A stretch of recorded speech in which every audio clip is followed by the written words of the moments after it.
Selamat pagi Bapak Ibu jemaat yang kekasih di dalam Tuhan. Pagi ini kita bersama-sama sementara merayakan dan memperingati bersama hari kenaikan Tuhan Yesus, hari yang ke-40 dari kebangkitan Kristus di tengah-tengah dunia ini. Baik, pagi ini sebelum kita mendengarkan firman Tuhan, Bapak Ibu saya membawa kita untuk berdoa. Mari kita berdoa. Ya Tuhan Allah Bapa dalam kerajaan sorga, kami mengucap syukur atas kemurahan Tuhan bahwa pagi hari ini kembali Tuhan himpunkan kami bersama-sama di tengah-tengah keluarga kami. Kami sementara beribadah merayakan kenaikan Kristus ke sorga. Ya Tuhan, kami datang memohon pertolongan Tuhan atas firman-Mu yang akan kami renungkan bersama-sama pada pagi hari ini. Biarlah kebenaran firman-Mu itu menjadi bagian di tengah-tengah kehidupan kami. Berfirmanlah bagi kami ya Allah, hanya di dalam nama Tuhan Yesus kami datang berdoa. Amin. Jemaat yang kekasih dalam Tuhan, pembacaan kita pada pagi hari ini, saya membawa kita membuka kitab Kisah Para Rasul pasal 1 ayat 6 hingga ayatnya yang ke-10. Kisah Para Rasul pasal 1 ayat 6 sampai ayatnya yang ke-10. Demikianlah firman Tuhan. Maka bertanyalah mereka yang berkumpul di situ, Tuhan, maukah Engkau pada masa ini memulihkan kerajaan bagi Israel? Jawabnya, Engkau tidak perlu mengetahui masa dan waktu yang ditetapkan Bapa sendiri menurut kuasanya. Tetapi kamu akan menerima kuasa kalau Roh Kudus turun ke atas kamu, dan kamu akan menjadi saksiku di Yerusalem dan di seluruh Yudea dan Samaria dan sampai ke ujung bumi. Sesudah ia mengatakan demikian, terangkatlah ia disaksikan oleh mereka, dan awan menutupnya dari pandangan mereka. Ketika mereka sedang menatap ke langit, waktu ia naik itu, tiba-tiba berdirilah dua orang yang berpakaian putih dekat mereka dan berkata kepada mereka, "Hai orang-orang Galilea, mengapakah kamu berdiri melihat ke langit? Yesus ini yang terangkat ke sorga meninggalkan kamu akan datang kembali dengan cara yang sama seperti kamu melihat dia naik ke sorga." Bapak Ibu, saudara-saudara yang kekasih di dalam Tuhan, setelah Tuhan Yesus bangkit dari antara orang mati, kemudian Yesus menampakkan diri. Yang pertama kepada Maria Magdalena, kemudian kepada murid-muridnya, dan kepada semua orang pada masa itu. Selama 40 hari, ia menampakkan diri dan ia melayani murid-muridnya yang sudah jauh dari dia. Dan pada hari yang ke-40 hari ini ia naik ke surga. Nanti 10 hari setelah kenaikan Bapak Ibu, kita kembali memperingati hari turunnya Roh Kudus, hari Pentakosta. Peringatan tentang kenaikan Tuhan Yesus ke surga merupakan rangkaian 4 dari peringatan karya Allah melalui Yesus Kristus. Bahwa Yesus Kristus naik ke surga, itu artinya dia kembali kepada status keilahiannya. Yang sebelumnya Yesus itu dalam statusnya adalah sebagai manusia yang biasa, manusia yang hina, manusia yang direndahkan. Tetapi sekarang, kini, dia telah kembali kepada keilahiannya. Jemaat yang kekasih dalam Tuhan, saya mau mengajak kita kembali untuk melihat ayat 9 dari pembacaan firman Tuhan di situ. Sesudah ia mengatakan demikian, terangkatlah ia disaksikan oleh mereka, dan awan menutup hidupnya dari pandangan mereka. Ketika Kristus terangkat, ya, itu merupakan permulaan masa yang baru dari pekerjaan Kristus di dunia. Ketika Yesus sudah pergi, sudah terangkat, itulah permulaan pekerjaan pelayanan di tengah-tengah dunia. Dan hal ini ditutup di ayat 11, dikatakan firman Tuhan, dia naik ke surga. Bapak Ibu Saudara, setelah dia mengatakan demikian.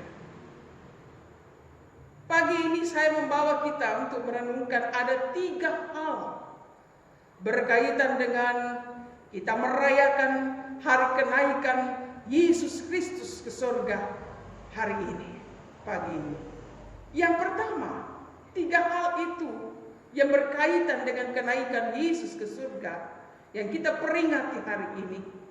Yang pertama, bahwa Yesus telah naik ke surga. Yesus telah naik ke surga. Itu kata firman Allah. Yesus telah naik ke surga, tetapi juga telah turun. Bapak Ibu, firman, siapa itu firman? Dalam Yohanes 1 ayat 1 ayat 14 kita tahu siapa itu firman. Firman itu adalah Yesus sendiri. Pada mulanya adalah firman. Firman itu bersama-sama dengan kita. Dan firman itu adalah Allah sendiri. Firman itu adalah Yesus sendiri. Itu adalah nuzul. Dia turun ke bumi untuk melakukan kehendaknya Bapa, kehendak Allah. Jadi firman itu ada sebelum segala sesuatu ada. Ya. Yesus itu ada sebelum segala sesuatu ada. Dan firman itu kembali kepada asalnya. Yesus kembali kepada asalnya. Seperti yang dijelaskan di dalam Efesus pasal 4 ayatnya yang ke-9 sampai ayatnya yang ke-10. Bapak Ibu Saudara, di sana firman Tuhan katakan di dalam Efesus pasalnya yang ke-4 ayat 9 sampai 10. Firman Tuhan katakan seperti ini. Bukankah ia telah naik? Berarti bahwa ia juga telah turun ke bagian bumi yang paling bawah. Ia yang telah turun, ia juga yang telah naik jauh lebih tinggi daripada semua langit untuk memenuhkan segala sesuatu. Jadi setelah kemanusiaan Yesus menyelesaikan sebuah tugas penyelamatan, kemudian Yesus naik ke surga. Buah sulung itulah Yesus. Pada saat itulah firman itu kembali kepada Allah. Maka kemanusiaan Yesus yang dikatakan sebagai buah sulung itu, ini adalah contoh tentang tubuh yang dimuliakan, Kristus Yesus. Bapak Ibu Saudara, dari kebenaran ini membawa kita untuk merenungkan bahwa kita pun nantinya akan memperoleh kemuliaan sama dengan Kristus yang dimuliakan ketika jemaat Tuhan taat dan setia melakukan firman Tuhan sampai akhir hidup, sampai selesai, sampai kedatangan Tuhan Yesus. Yesus katakan, "Sabarlah engkau, hai hambaku yang setia. Engkau pula akan memperoleh sama seperti apa yang dijanjikan dan diberikan oleh Kristus Yesus."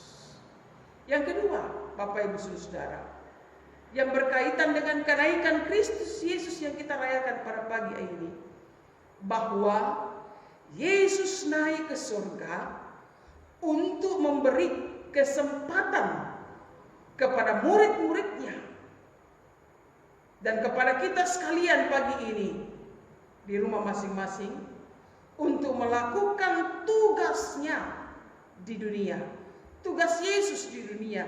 Kitalah yang melanjutkan estafet itu. Kitalah ini ada utusan yang diberikan mandat ilahi oleh Allah. Jadi kita memiliki mandat ilahi dari Tuhan.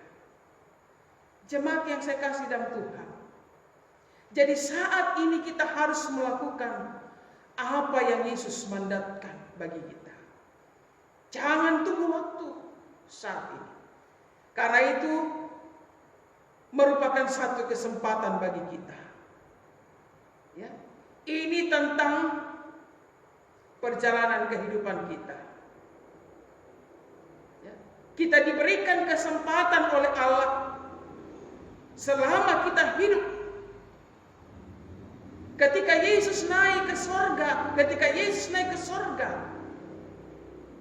gerejanya menjadi lambang kerajaan Allah di dunia ini, saudara dan saya. Dan melalui Roh Kudus, firman itu turun menjadi gereja. Itulah kumpulan orang-orang percaya di dalam firman Tuhan yang kita baca tadi. Dan karena Yesus telah naik ke surga, maka saudara dan saya, kita yang adalah gereja, kitalah yang dilambangkan sebagai mempelai wanita. Dan mempelai wanita yang sementara menanti-nantikan saat ini Kristus sebagai yang dilambangkan mempelai pria itu di ayatnya yang ke-11. Bapak Ibu jemaat yang kekasih dalam Tuhan. Jadi saya mau katakan bahwa hidup kita ini, ingat, kita memiliki tenggang waktu.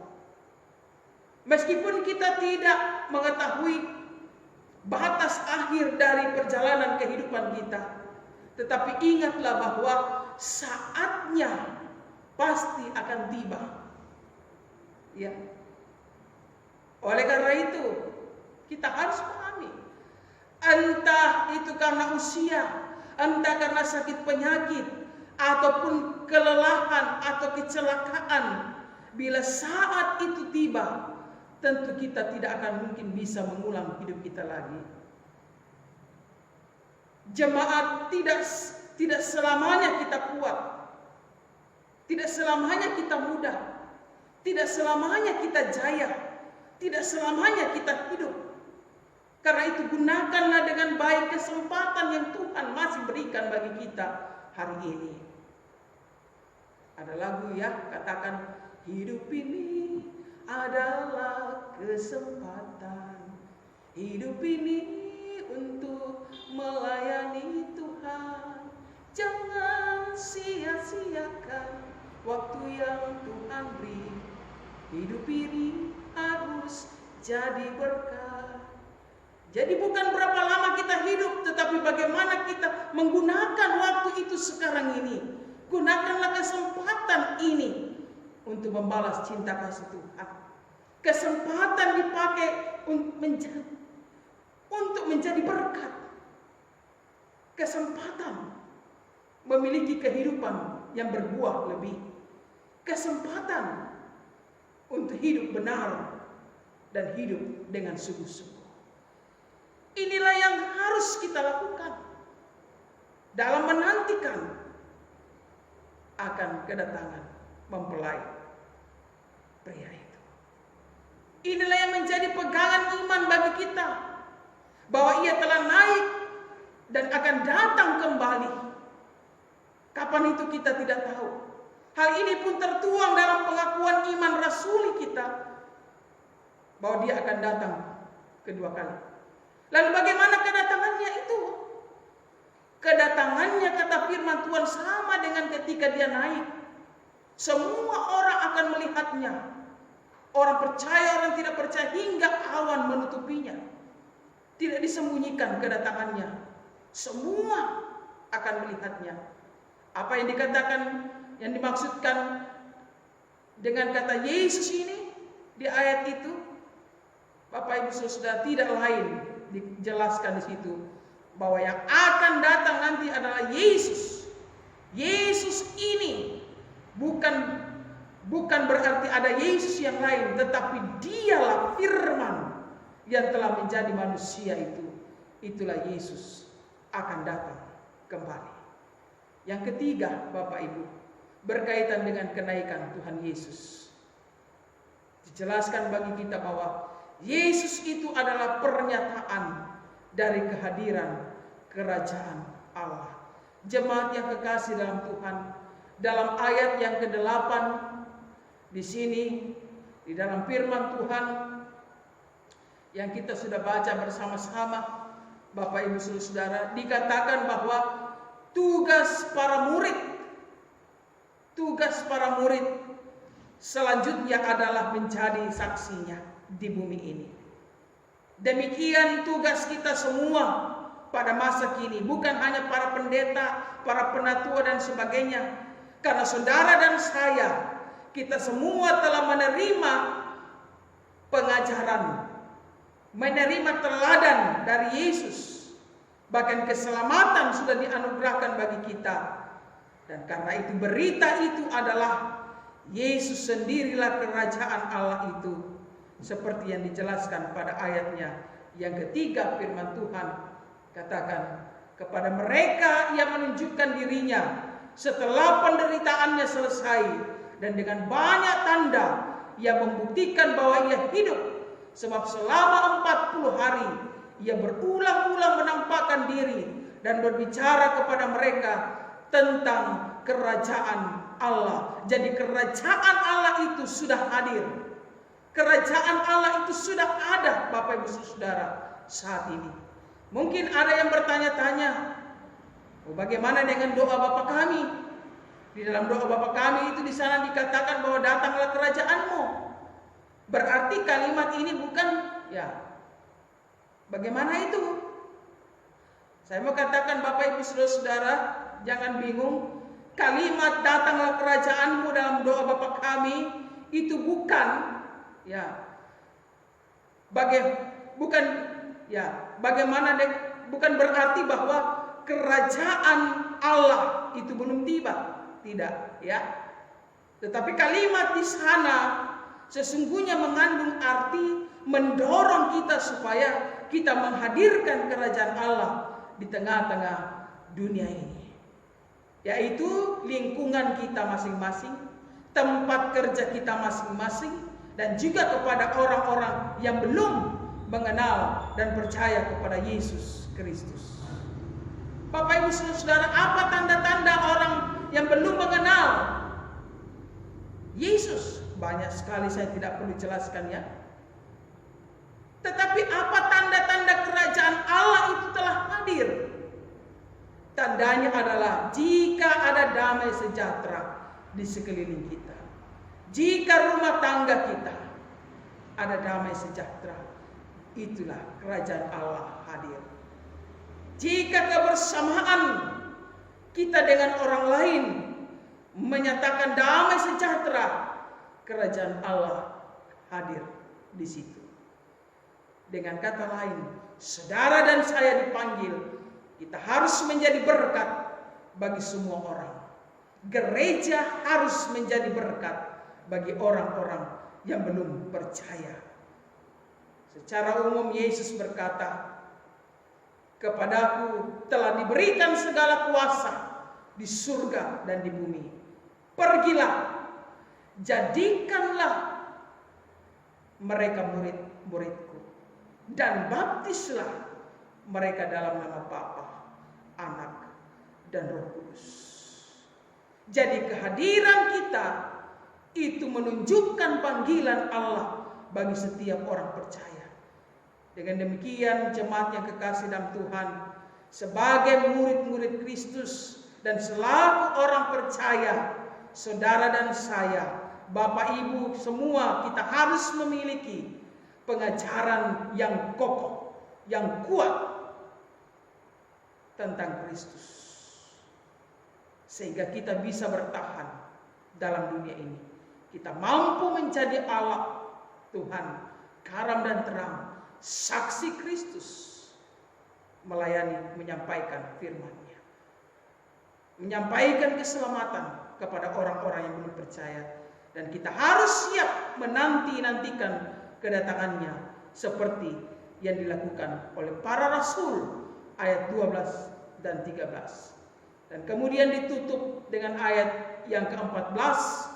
Firman Tuhan katakan di sana, mereka semua bertekun dengan sehati dalam doa bersama-sama dengan beberapa perempuan serta Maria ibu Yesus dan dengan saudara-saudara Yesus. Saudara yang kasih dalam Tuhan, bukankah kedatangan Kristus tidak seorang pun yang tahu? Tidak ada yang tahu kapan Yesus datang. Tapi kedatangannya nanti semua orang melihat. Seperti dia naik, begitu juga dia datang. Tapi kapan, tidak ada seorang pun yang tahu. Nah, karena tidak ada seorang pun yang tahu, seperti tadi saya katakan, pergunakan dengan baik waktu yang ada saat ini. Tetaplah bertekun sampai kesudahannya, maka dia akan mendapatkan kita semua tetap setia. Tuhan memberkati kita dengan firman-Nya. Marilah kita berdoa. Terima kasih banyak Bapa di sorga atas firman-Mu. Kami mengucap syukur bahwa Allah yang kami sembah adalah Allah yang maha dahsyat dan maha kuasa bagi kami. Allah yang sudah memberikan kepada kami kuasa untuk boleh menjadi alat, untuk menjadi saksi Tuhan di tengah-tengah dunia ini.